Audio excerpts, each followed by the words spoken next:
सत्यवादी राजा हरिश्चंद्र। एक बार अयोध्या शहर में एक राजा रहा करता था जो बहुत ही प्रतापी और साहसी था। उनका नाम राजा हरिश्चंद्र था। इनको सभी लोग राजा सत्यवादी हरिश्चंद्र के नाम से बुलाते थे, क्योंकि हरिश्चंद्र जी ने अपने जीवन में हमेशा सत्य और धर्म का पालन किया था। राज्य में सभी लोग अपने राजा हरिश्चंद्र से बहुत खुश थे और उनके राज्य में सभी लोग बहुत खुशी से रहा करते थे। हमेशा सत्यवादी और धर्म परायण का पालन करने के कारण कई भगवान राजा हरिश्चंद्र से बहुत खुश रहते थे और बहुत सारे भगवानों को राजा हरिश्चंद्र की तारीफ करते सुनते हुए भगवान इंद्र को राजा हरिश्चंद्र जी पर बहुत क्रोध आने लगा था, जिस कारण भगवान इंद्र राजा सत्यवादी हरिश्चंद्र से खुश नहीं रहते थे। जिसके बाद भगवान इंद्र ने राजा हरिश्चंद्र की कठोर परीक्षा लेने का निर्णय लिया, जिस कारण उन्होंने भगवान विश्वामित्र को अपने पास बुलाया और उनसे कहा, तुमको अयोध्या के राजा हरिश्चंद्र की परीक्षा लेनी है। जिसके बाद विश्वामित्र जी भगवान इंद्र की आज्ञा का पालन करते हुए राजा हरिश्चंद्र की परीक्षा लेने के लिए तैयार हो गए।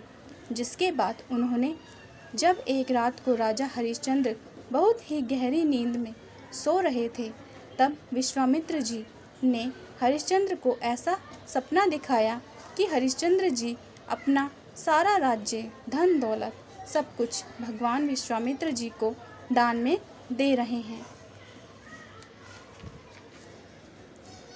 उसके बाद अगले ही दिन सुबह होते ही भगवान विश्वामित्र राजा हरिश्चंद्र के पास पहुंचते हैं और उनसे कहते हैं कि हरिश्चंद्र, तुम मुझे मेरा राज्य दो जो तुमने सपने में मुझे दिया था। जिसके बाद राजा हरिश्चंद्र जी ने विश्वामित्र जी को अपना सारा राज्य, महल और अपना सारा धन विश्वामित्र जी को दान में दे दिया। पर सब कुछ दान में लेने के बाद भी विश्वामित्र जी राजा हरिश्चंद्र से कहते हैं कि तुमने मुझे दान तो दिया है पर कोई दक्षिणा नहीं दी। तुम्हें मुझे दक्षिणा देनी होगी और दक्षिणा में तुम्हें 1000 सोने के सिक्के देने होंगे।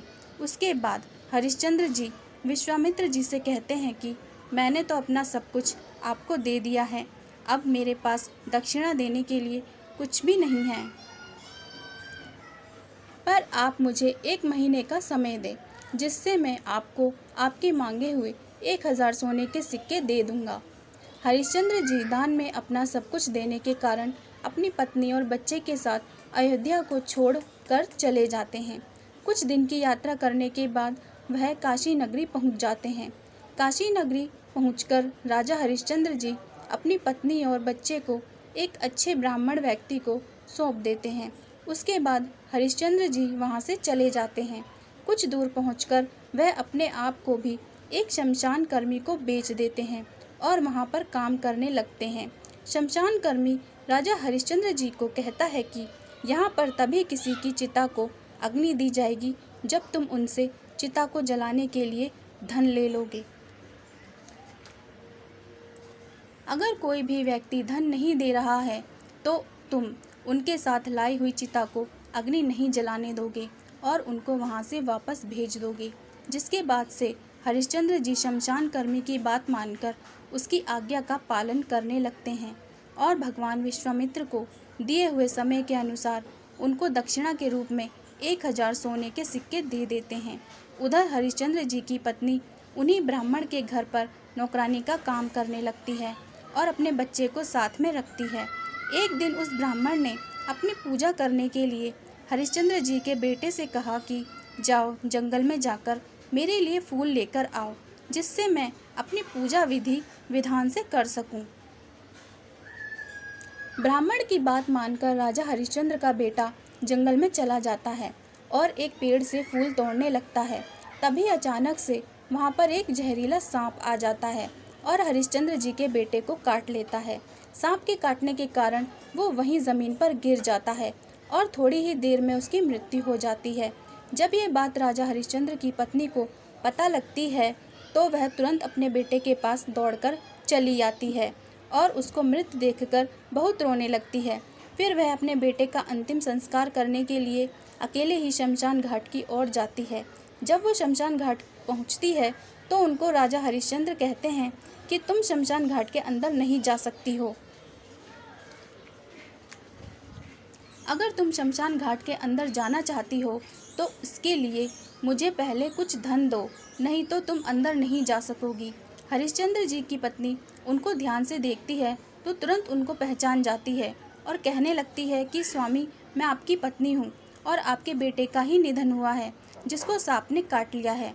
हरिश्चंद्र जी यह सुनकर अंदर से बहुत टूट जाते हैं, लेकिन वह अपने कर्तव्य का पालन करना नहीं भूलते हैं, जिसके बाद वह अपने बेटे और पत्नी को भी अपने कर्तव्य के आगे आने नहीं देते हैं और अपनी पत्नी से कहते हैं कि अगर तुम अपने बेटे की चिता का अंतिम संस्कार करना चाहती हो तो इसके लिए तुम्हें मुझे कुछ धन देना होगा। मुझे मेरे मालिक ने ऐसा करने के लिए बोला है, जिनकी आज्ञा का पालन मैं कर रहा हूँ। मैं मजबूर हूँ।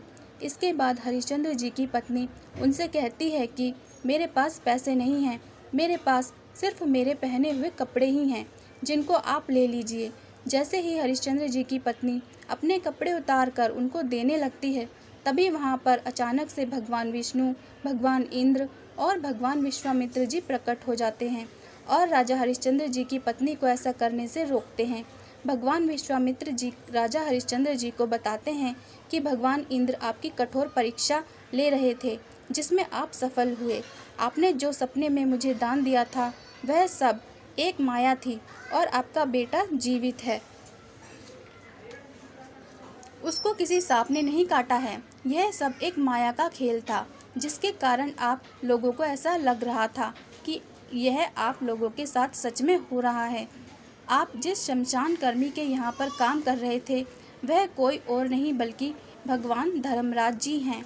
ये सुनकर हरिश्चंद्र जी सभी देवताओं को हाथ जोड़कर प्रणाम करते हैं और अपने बेटे को जीवित देखकर उसको अपने गले से लगा लेते हैं।